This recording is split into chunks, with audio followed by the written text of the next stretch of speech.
Assalamualaikum warahmatullahi wabarakatuh. Perkenalkan, nama saya Miftahul Jannah dari Prodi Perpustakaan dan Ilmu Informasi dengan NIM 21234040. Pada hari ini saya akan mempresentasikan tentang proses dan prinsip-prinsip komunikasi. Baiklah, yang pertama, proses komunikasi.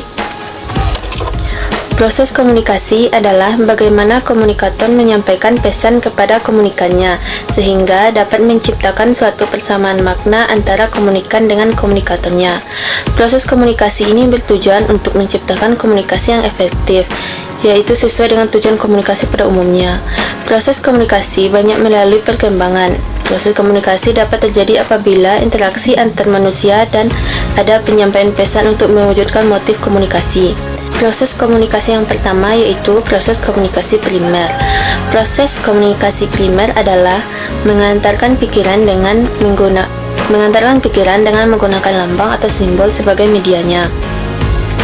Lambang atau simbol tersebut dapat berupa pesan verbal, yaitu bahasa, dan non-verbal, yaitu gerak-gerik tubuh, gambar, warna, isyarat, dan sebagainya. Dengan menggunakan simbol atau lambang, komunikator bisa menerjemahkan atau menyampaikan pikiran dan perasaannya kepada komunikan. Bahasa menjadi simbol yang paling banyak digunakan dalam proses komunikasi. Ini karena mampu menerjemahkan ide, perasaan, pikiran, gagasan, informasi maupun emosi secara konkret maupun abstrak. Yang kedua yaitu proses komunikasi sekunder. Proses komunikasi sekunder adalah penyampaian informasi dari komunikator kepada komunikan dengan menggunakan alat atau sarana sebagai media kedua. Setelah memakai lambang atau simbol sebagai media pertamanya, Umumnya komunikator menggunakan media kedua dalam penyampaian informasinya karena komunikan berada di tempat yang relatif jauh atau komunikannya berjumlah banyak. Beberapa contoh sarana yang sering digunakan sebagai media kedua diantaranya yaitu surat, telepon, surat kabar, majalah, radio, televisi, film, dan sebagainya. Teddy Diadmika dalam buku Ilmu Komunikasi menuliskan bahwa alat atau sarana sangat berperan penting dalam proses komunikasi secara sekunder, terutama untuk menjangkau komunikan berjumlah banyak atau besar. Walau begitu, peranan sarana tersebut hanya akan efektif dan efisien dalam penyebaran pesan informatif apabila ditujukan untuk kepentingan persuasif. Akan lebih efektif dan efisien menggunakan komunikasi tatap muka. Yang ketiga yaitu proses komunikasi efektif. Yang dimaksud dengan komunikasi efektif adalah komunikasi yang mampu menghasilkan perubahan sikap pada orang yang terlibat dalam sebuah proses komunikasi. Untuk mencapai kondisi ini, kita harus bisa berbicara dan mendengarkan secara efektif. Berbicara adalah cara kita menyampaikan pesan. Dengan melakukan pembicaraan efektif, pesan yang kita sampaikan akan sampai dengan lebih baik. Sementara mendengarkan adalah proses menerima rangsangan melalui indera telinga. Untuk menjalin komunikasi yang efektif, selain berbicara, kita juga perlu mendengarkan.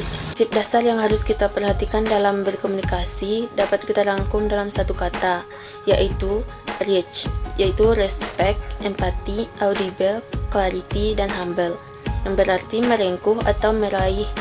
Hukum pertama dalam berkomunikasi adalah respect. Respect merupakan sikap hormat dan sikap menghargai terhadap lawan bicara kita. Kita harus memiliki sikap menghormati dan menghargai lawan bicara kita, karena pada prinsipnya manusia ingin dihargai dan dianggap penting. Terdapat 12 prinsip komunikasi, yaitu yang pertama, komunikasi adalah proses simbolik.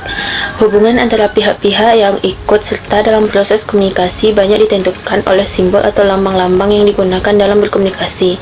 Lambang atau simbol adalah sesuatu yang digunakan untuk menunjuk sesuatu lainnya berdasarkan kesepakatan sekelompok orang.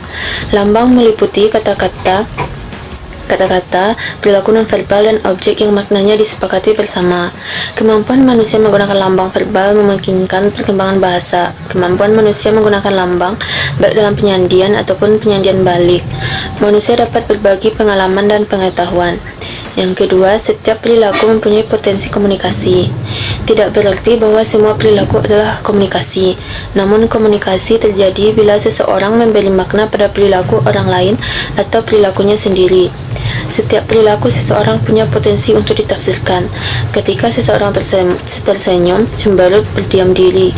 Ketika seseorang mengundurkan diri dari komunikasi, kemudian menyendiri, sebenarnya seseorang tersebut mengkomunikasikan banyak pesan.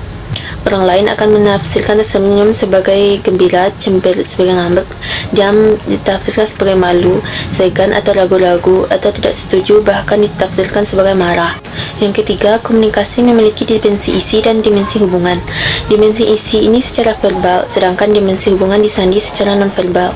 Dimensi isi menunjukkan muatan komunikasi, yaitu apa yang dikatakan, sedangkan dimensi hubungan menunjukkan bagaimana cara mengatakan.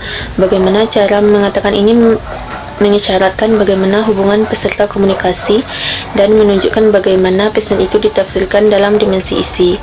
Komunikasi akan menemukan bentuknya secara lebih baik apabila menggunakan bahasa sebagai alat penyampaian pesan. Penggunaan bahasa secara efektif. Bahasa yang digunakan siapa yang menjadi sasaran adalah perwujudan dari komunikasi sebagai proses budaya. Selanjutnya, dalam dimensi isi juga dinyatakan bahwa sistem pengetahuan berperan sangat penting. Pengetahuan merupakan substansi yang tidak terlepas dari isi komunikasi. Yang keempat, komunikasi berlangsung dalam berbagai tingkat kesengajaan. Komunikasi dilakukan dalam berbagai tingkat kesengajaan, dari komunikasi yang tidak disengaja sama sekali hingga komunikasi yang benar-benar direncanakan dan disadari. Memang kesengajaan bukan merupakan syarat komunikasi. Kita sama sekali tidak bermaksud menyampaikan pesan kepada orang lain, namun perilaku kita sangat potensial ditafsirkan oleh orang lain. Kita benar-benar tidak dapat mengendalikan orang lain untuk menafsirkan atau tidak menafsirkan perilaku kita. Implikasi dari komunikasi berlangsung dalam berbagai tingkat kesengajaan adalah bahwa komunikasi dilakukan dalam berbagai tingkat kesadaran. Berkomunikasi biasanya kesadaran lebih tinggi dalam situasi khusus dibandingkan dengan berkomunikasi dalam situasi rutin. Yang kelima, komunikasi terjadi dalam konteks ruang dan waktu. Prinsip ini mengasumsikan bahwa komunikasi terjadi pada ruang dan waktu tertentu. Makna pesan bergantung pada konteks fisik dan ruang waktu, sosial dan psikologis. Ruang mempengaruhi makna terhadap suatu pesan. Suasana psikologis peserta komunikasi mempengaruhi pesan yang tersampaikan. Waktu juga mempengaruhi makna dari suatu pesan. Implikasi dari komunikasi terjadi dalam ruang dan waktu adalah bahwa komunikasi sebagai konteks sosial juga akan dipengaruhi oleh ruang dan waktu. Misalnya, suasana lebaran akan berbeda dengan hari-hari biasa. Dering telepon pada malam hari pada saat orang beristirahat juga akan mempengaruhi pesan yang dikirimkan. Yang keenam, komunikasi melibatkan prediksi peserta komunikasi. Prinsip ini mengasumsikan bahwa hingga derajat tertentu ada keteraturan pada komunikasi manusia.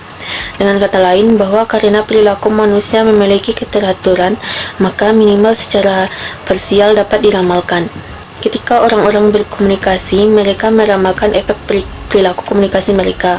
Ini artinya bahwa efek yang terjadi dalam komunikasi dipengaruhi oleh aturan atau tata krama. Oleh sebab itu, dalam berkomunikasi, orang mempersiapkan strategi tertentu yang baik, berdasarkan bagaimana orang menerima pesan akan merespon. Yang ketujuh, komunikasi bersifat sistemik. Setidaknya ada dua sistem dasar yang beroperasi dalam transaksi komunikasi, yaitu sistem internal dan sistem eksternal. Sistem internal adalah seluruh sistem nilai yang dibawa individu ketika ia melakukan komunikasi. Nilai-nilai ini diperoleh selama dia bersosialisasi dalam lingkungan sosialnya. Sistem eksternal adalah seluruh unsur-unsur dalam lingkungan di luar dirinya, termasuk kata-kata yang ia pilih untuk berbicara. Isyarat fisik peserta komunikasi, kegaduhan di sekitarnya, penataan ruang, cahaya, dan suhu ruangan. Yang kedelapan, komunikasi bersifat sekuensial atau tidak berurutan. Unsur-unsur proses komunikasi tidak terpola secara kaku. Pada dasarnya, unsur-unsur komunikasi tidak berada dalam suatu tatanan yang bersifat linear, sirkular, helikal, atau tatanan lainnya.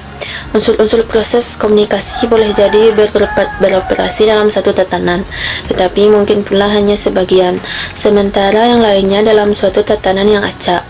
Oleh karena itu, sifat non-sekuensial lebih baik digunakan untuk menandai proses komunikasinya. Yang kesembilan, komunikasi bersifat prosesual, dinamis, dan transaksional. Suatu proses adalah sesuatu yang tidak diketahui awalnya namun diketahui akhirnya, melainkan proses yang disinambung. Oleh sebab itu, sebagai proses, maka komunikasi tidak mempunyai awal dan tidak mempunyai akhir. Ini artinya dalam komunikasi kita tidak dapat mengukur terjadinya komunikasi berdasarkan apa yang terjadi di antara dua waktu awal dan akhir kegiatan.